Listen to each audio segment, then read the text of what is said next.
Welcome to Let Me Fix This. Enjoy the video. You begin by backing up any profiles, Bluetooth pairings, and navigation favorites to USB or cloud. This preserves settings you may need. Once done, make sure the car ignition is on and the stereo has stable power. Next, access the Settings app. Depending on your build, go to System or Device first. You are taking these steps because a factory reset wipes internal storage, so starting with a backup and stable power prevents data loss and bricked firmware during the reset. You now perform the actual reset.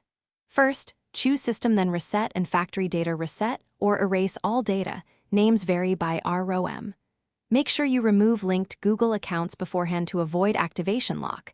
This is why account sign-out matters. When prompted, enter your PIN or password to confirm the operation.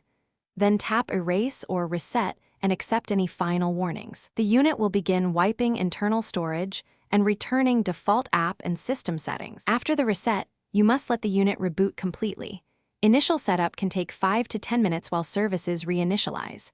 Once it boots, walk through language and Wi-Fi prompts and then repair phones and restore backups if available.